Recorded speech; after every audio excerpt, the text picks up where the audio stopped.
Thank you very much, and thank you very much for having me here. So I am Tamás Orosz, representing BIM Expert company. I will be talking about a few small case studies where we are using BIM or Revit, in this case, for making our lives easier on actual design projects.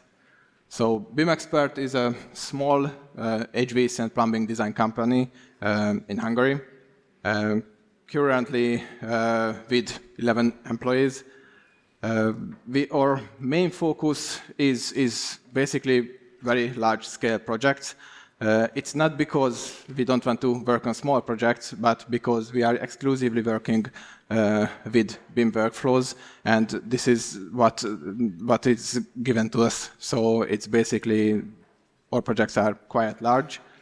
We are very, very hard into Revit workflows. The focus is on make everything more efficient and easier for the engineers.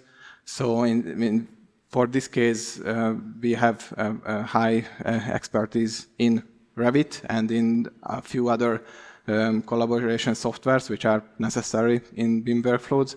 So we are also teaching Revit for other companies to start their BIM journey. We are surveying existing buildings, creating their BIM models or HRMD models or whatever needed at the project. And we are also developing and creating 3D or BIM models for other companies whose are not necessarily working with BIM. So my name is Tamás Orosz. I am a family man. I'm also doing a lot of sports, and I'm a building service engineer.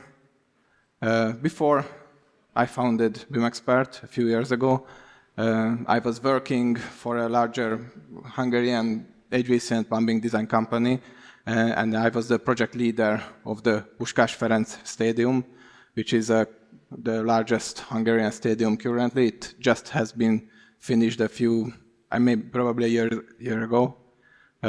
This project took a few years of my life and a bit of my hair probably as well. But it was quite large.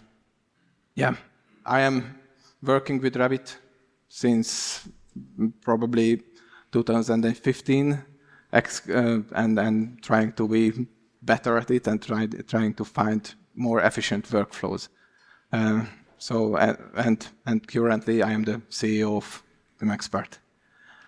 So in this presentation, I will try to show you just three small examples how we used BIM to our advantage, and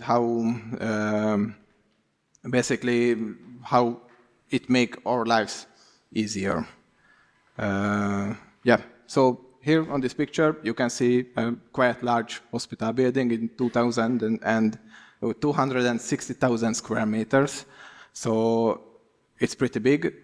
Currently, we are working on this project. We are responsible about 2/3 of the mechanical design.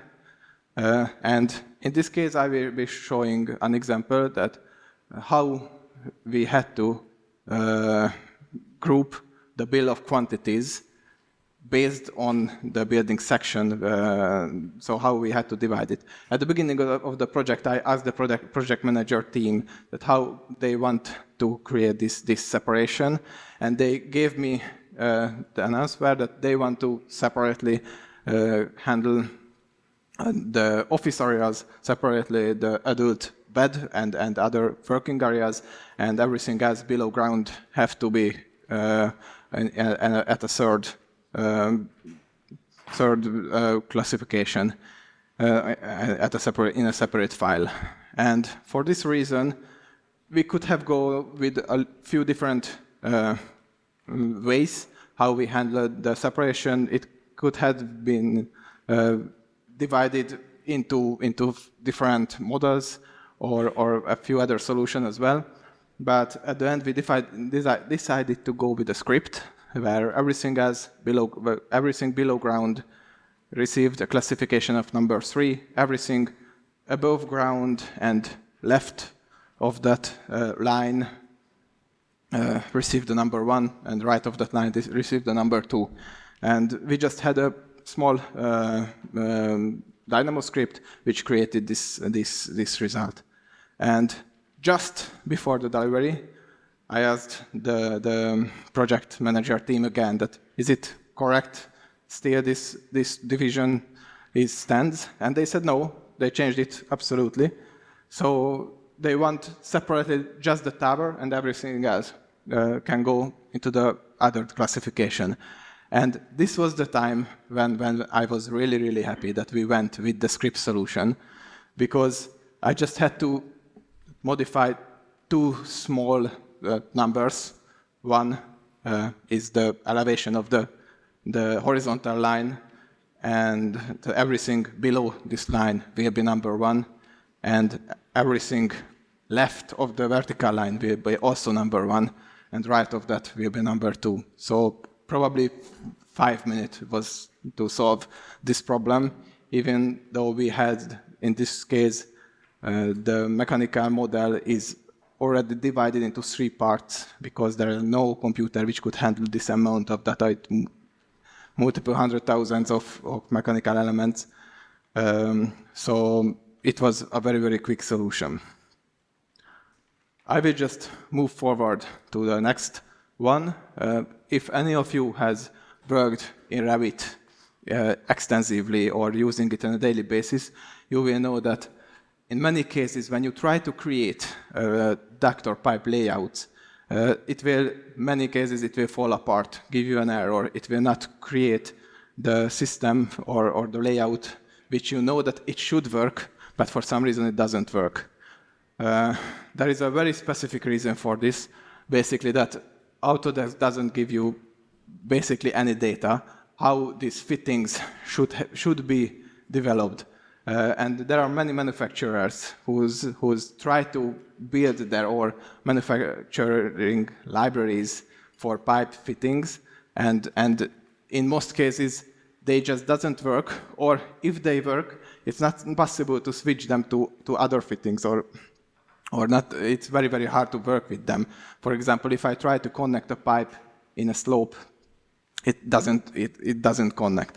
So for this reason, we have decided to develop a family library where our fittings will be able to accept all of the different manufacturers' database, and I can basically just import it into the family, and it will receive the sizes of this specific manufacturer, and the connection sizes and everything else which is relevant to this fitting.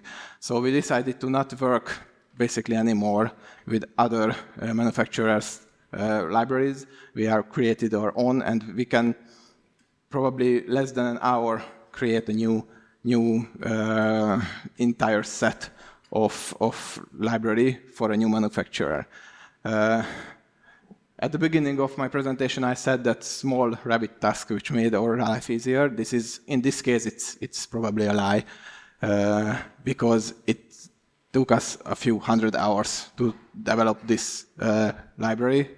But at the end, there are many engineers who can use them, actually using them on a daily basis, and it's every day making our lives easier. So it was a good investment, and we are also collaborating currently with other companies who are also using our families. So it worth the time and effort what we have put in this.